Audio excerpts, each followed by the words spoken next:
Hello and welcome to a fresh new episode of Science Monitor, our weekly update on all that is happening in the field of science and technology in and around the country. I'm Aishwarya Kapoor with you. Deadly warning on pollution to the success of integrated farming. We have many exciting stories in store for you today. But before we step into the details, let's take a look at the headlines. New leads in communication, GSAT-18 launched.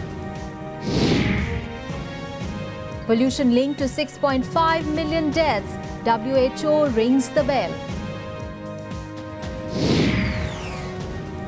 CSIR Integrated Skill Initiative, a step towards inclusive empowerment.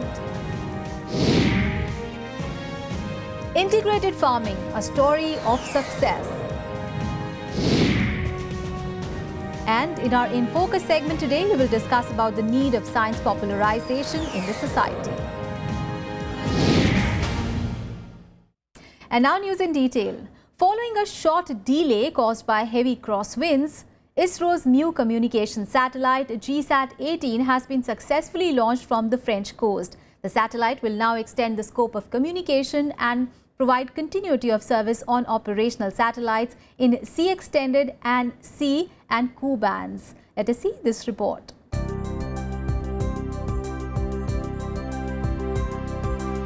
Adding to India's fleet of 14 operational telecom satellites, ISRO has launched one more. Though delayed by a day from its scheduled launch due to bad weather and strong crosswinds, GSAT-18 was successfully launched from Kourou, French Guiana in the early hours of 6th October. GSAT-18 was launched using the launch vehicle Ariane 5 VA231 of the French space company Ariane Space. Along with ISRO's GSAT-18, Ariane 5 VA231 also carried SkyMuster 2 for the Australian operational national broadband network. GSAT-18, which weighed 3,404 kg at liftoff, is a special communication satellite designed by ISRO. The satellite carries 48 communication transponders to provide services in normal C-band, upper extended C-band and Ku bands of the frequency spectrum. The satellite also carries Ku band beacon to help in accurately pointing ground antennas towards the satellite. Soon after injection into the orbit, ISRO's master control facility at Hassan took control of the satellite and performed the initial orbit-raising maneuvers using the liquid apogee motor of the satellite, placing it in circular geostationary orbit. Following this, the solar panels and antennas as well as 3-axis stabilization of the satellite were performed. GSAT-18 will henceforth provide telecommunications services for the country and continuity of services on operational satellites in C-band, extended C-band and Ku bands.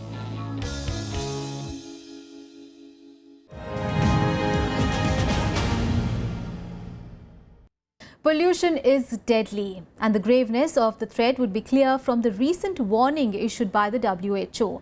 According to this, about 6.5 million people lose their lives to health complications caused by pollution every year.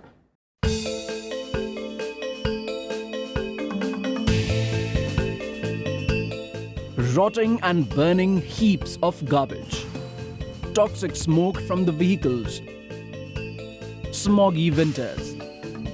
These are probably much familiar sights to majority of the city dwellers. But what we probably are not aware of is the drastic and lethal effects air pollution has on human health. While the world looks for new steps and collaborations to mitigate the effects of air pollution, WHO has issued a startling warning. According to WHO, 92% of the world population dwells in places where the air quality do not match the prescribed recommendations, and about 6.5 billion people succumb to the daily effects of pollution each year. The facts were disclosed by the director of WHO Department of Public Health, Dr. Maria Neira, during a recent news briefing.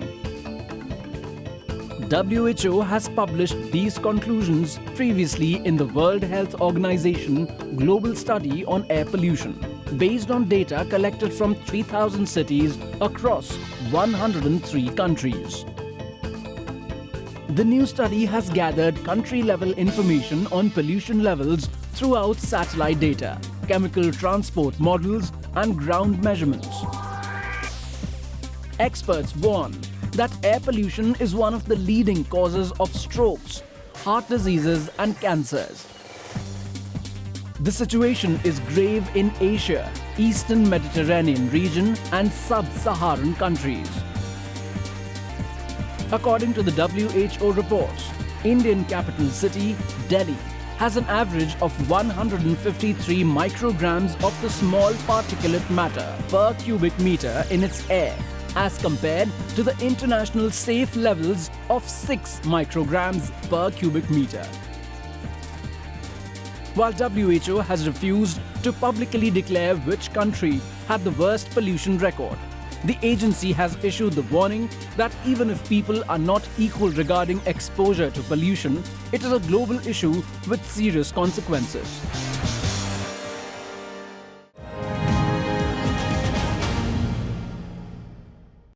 Now, skilled individuals are the wealth of any nation and also the foundations of development. Now, realizing this, the CSIR is taking an inclusive measure to provide skill training to various groups of the society. And this program, called the CSIR Integrated Skill Initiative, will train individuals in various industries and also impart entrepreneurship skills spanning diverse areas. More details in this report.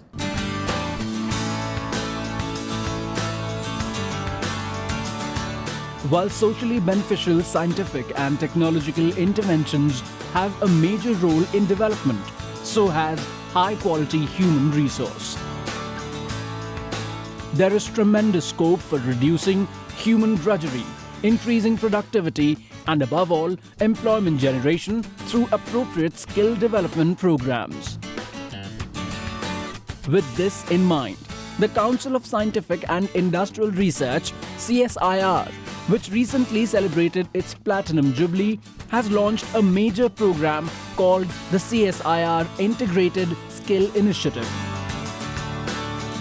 Under this initiative, CSIR proposes to launch 30 integrated skill initiatives in diverse areas catering to diverse groups, ranging from school dropouts to ITI diploma holders and graduates. The skill development programs, which can vary from 8 to 52 weeks, will focus on training programs related to industry requirements and small-scale entrepreneurship. CLRI has been associated with several skill programs ever since its inception. So the industry also has evolved with the growth of our institute. So from a mere exporter of raw hides and skins to semi-processed, now the industry is now exporting a fully finished value-added product from the leathers. So that itself is an indication how the industry has grown. And now, the industry stands at around 12.5 to 13 billion overall turnover. So this is basically because of several, at various levels, the skill development programs that has helped the industry grow to this state. The training and skill development spans many areas including leather processing, dye and mold making, electroplating and metal finishing, industrial maintenance engineering, Internet of Things, regulatory, preclinical toxicology, and many more. As a part of this program, CSIR Central Leather Research Institute, one of the premier national laboratories located in Chennai involved in leather technology, is signing an agreement with the Andhra Pradesh Scheduled Caste Cooperative Finance Corporation. Under this, 10,000 candidates below the double poverty line will be trained in various aspects of leather processing to aid employability and income generation. According to reports, CSIR plans to expand the initiative to 75 centers across the nation this year.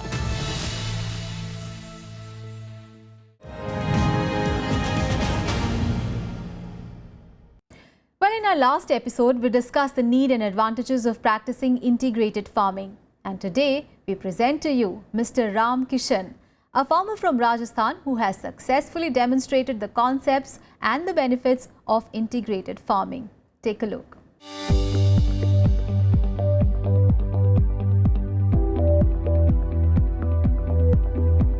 The changes over time in various sectors has also left its impact on the conventional agricultural practices employed by farmers.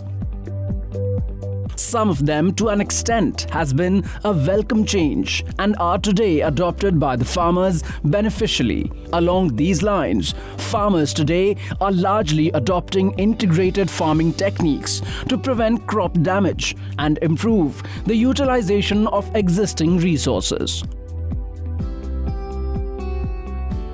A perfect example of success of integrated farming is Mr. Ram Kishan, a farmer from village Thikarda, Bundi, Rajasthan, who is successfully involved in multiple crop raising along with utilizing the related resources for other benefits. His crops includes vegetables, fruits, seed plants and nursery plants along with cattle rearing and vermicomposting. 15 बीघा के लगभग ज़मीन है हमारे पास, जिसमें हम अलग अलग time की सब्जी करते हैं। जैसे यहाँ हल्दी, बरसात के दिनों में हल्दी कर ली है और मिर्ची कर ली, टमाटर कर लिया, और इनके अलावा सर्दी का टाइम पे गोभी वगैरह, और गर्मी का भी टमाटर करते हैं। पैदावार अच्छे तरह के बीज लाते हैं, बढ़िया हाईब्रिड के, उसमें पैदावार भी बड़ी, और पहली गाय जो देसी बीज आते हैं उसकी पैदावार नहीं होती थी।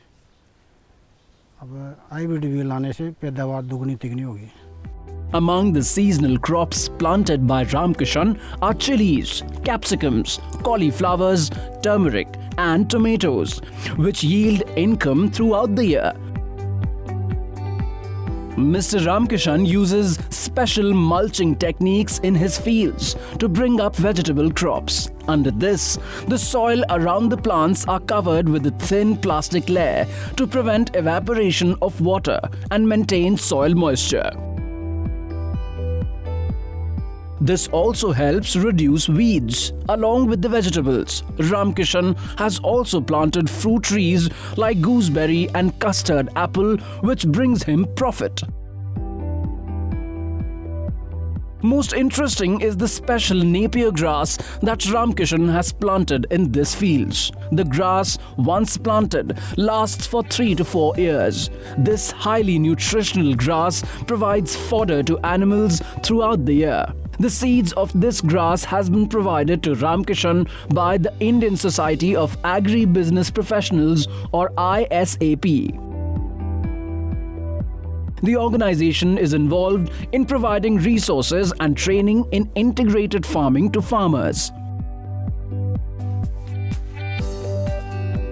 Besides crop plants, Ram Kishan also rears cattle, whose dung he uses to produce vermicompost. While this organic manure has a great demand in market, Ram Kishan also uses it in his fields to improve crop productivity. Ram Kishan also brings up seed crop and nursery plants for his own use as well as for profitable business.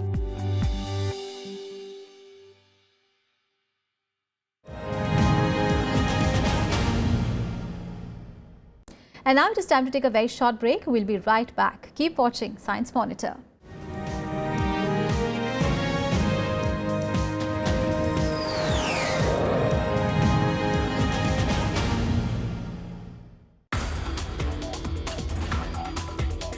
Plant called vetiver. It's an aromatic medicinal plant, but happens to be also very efficient carbon sequester.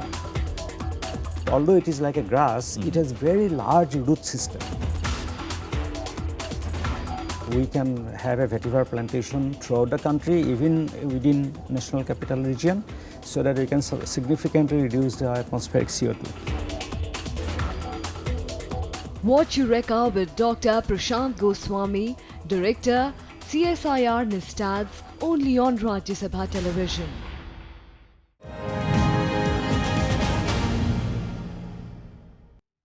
While that science in itself has a huge impact on our lives, communication of science has also been as crucial as science. Now, despite all the technological developments, many developing nations, including India, have many prevailing superstitions, which in turn leads to many unethical practices.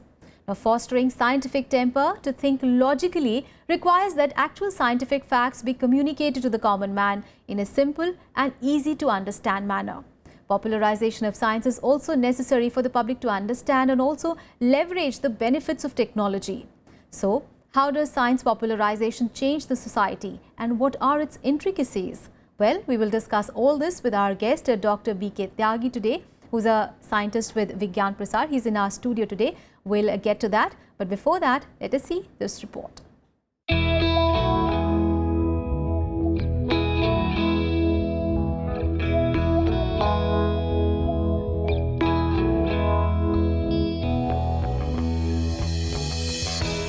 Until recently in India, maltreatment of women on the birth of a female child was quite widespread. Until media took up the responsibility to educate the public that gender of a child is determined by the genetic makeup of the sperm and not the egg. This scientific knowledge has played a major role in uplifting the status of women in the country.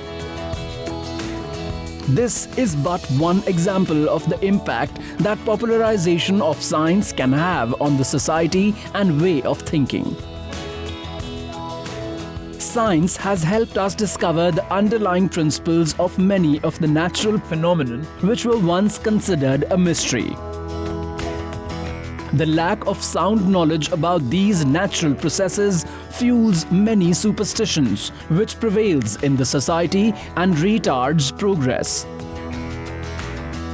Scientific and technological knowledge has the potential to bring in an attitude which involves the application of logic to deal with day-to-day matters, an attitude known as the scientific temper, which in turn can fuel major societal changes. Hence, it becomes crucial that scientific knowledge be shared and popularized with the public at large. But it is not as easy as said. Popularization of science in itself is an intricate process and requires skills in understanding and presenting complex science in a simple and easy to understand manner that engages common man without any scientific training. Technological advancements in print, audiovisual and social networking is also contributing its share to popularize science and research. But many gaps remain and much needs to be done. While scientific research is churning out information at lightning speed, science popularization still remains comparatively slow. Needless to say, scientifically informed citizens are capable of critical evaluation and making rational and progressive decisions. And they are the essential resource today for the much-needed socio-economic change.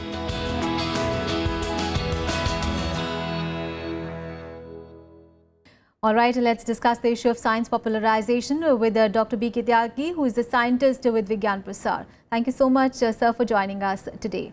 Mr. Tyagi, first up, why is the science popularization so important? We all know it is very important, but especially in a country like ours, why is it so important? I think this question can be answered on two contexts. First is, if we look at our constitutional mandate, I think the directive principles of our state policy is clearly defined that it is a duty of state to promote the scientific temper. So, one is our constitutional, you can say, the duty for that. And second is, if we look at the overall scenario, at not only at Indian level, but at the global level, I think there is now hardly any aspect of our life which is not being affected by science and technology. And to live, a life with the capacity to be taking a decision, in an informed way. I should not be ignorant. I should not be taken away by anybody to do or not to do a particular thing. It should be my own conscious decision, which should be based on certain fact and figure. And science and technology give me that capability, especially when we talk about science popularization. Like, it is basically to develop that capacity among the people to take the informed decisions. Like let's take an example. Whether I should go for, I should buy a particular thing or not. It should be my own conscious decision. Yes. Whether it may be right or wrong, that is immaterial, but the factual thing should be before me. Absolutely. And that decision, how I can arrive that decision, until and unless I'll have a minimum understanding of science and technology. So it should be a part of scientific literacy, what we call it generally, in a more on an academic front. Like, we have to, like the way we are talking about the literacy, same thing is about the scientific literacy, that each person should minimum, he should ought to know some minimum science. Absolutely. So it's and for that, the entire effort, like there are so many agencies at today, like the National Council for Science and Technology of Department of Science and Technology, Vigyan Prasar, then we have CSIR and National Council of Science Museum. They all are doing doing that effort to take science to the people. Absolutely. Sir, you're talking about the things that are happening and you know, the way government is also helping to make sure that the science popularization takes place in the country. And you yourself have been working in the area for the last 25 years. What are the challenges that you probably have faced that are existing in this area, and other challenges that you know that people in your field also face? There are many, because now the one aspect is that the science and technology is no more remain within the hands of the government. And earlier it was the government of any state who was the main player in R&D development. But now since last 20 years, because of this liberalization and globalization, many other players has also come into the development of science and technology. And where's what is the real motive of some time, we are not clear. So one aspect, one challenge is this, like knowing that what should be the direction of science and technology development. It is no more remain in the hands of the people, especially in a democratic governments. Second is, if you take example of India as a whole, India is a very multicultural, multilinguistic, everything is a multi here, and mandate is reaching to everybody, even what we call it the lowest hanging fruit on a tree. This is the mandate. And that's true. When we are talking about communication, so the communication means he should understand the idea which we are talking about in his own language, in his own ethos, and he can relate with that subject also. So and also in that process, it is not what theoretically we call it a deficit model of communication. Yes. We in the process are learning a lot from the people to whom we are talking about, or we are passing on information. Yes. So this challenge means are Indian challenges are different from as compared to other society which are more. Because the society is so diverse. There are huge challenges that are faced. But as far as children are concerned, it is said that the children are the future of any nation. So as far as an interest towards a science stream is concerned, towards that scientific, developing a scientific temper in them, how can we make sure that they inculcate this interest, the scientific temper? Okay. That depend actually, because if we see the Indian Science Report, this is the first document which are talking about the S&T status in India, but it came around almost 10 years back. Our situation is a bit different, if we compare to the Western society, where there is a definite downfall trend in opting for science subjects, especially in the higher studies. But that is not the case with India. Yes. We still, there is science is still a very sought after discipline at the school level. at the college level and even at the research level. Science more of a passion. Yes. So for the time being, I think we see this, slow or the slowdowning of that pace or that gap which we are seeing, that people or the students are not coming for the research and all that. But I don't see. I see the future is very bright in India, because still future looks bright as far as the issue of science popularization is concerned for our nation. On that positive note, thank you so much, Mr. Taghi, for joining us in this discussion today. Thank you so much. Thanks. Well, that is all for this episode of Science Monitor. Do tell us how do you like our program. You can send your feedback and suggestions. Our email ID is news@vigyanprasar.gov.in. You can also write into us at Vigyan Prasar C24, Kutub Institutional Area, New Delhi 110016. Well, that is all for today, but we'll be back with fresh news stories on science and technology again next week. Till then, keep watching Rajya Sabha TV. Bye-bye.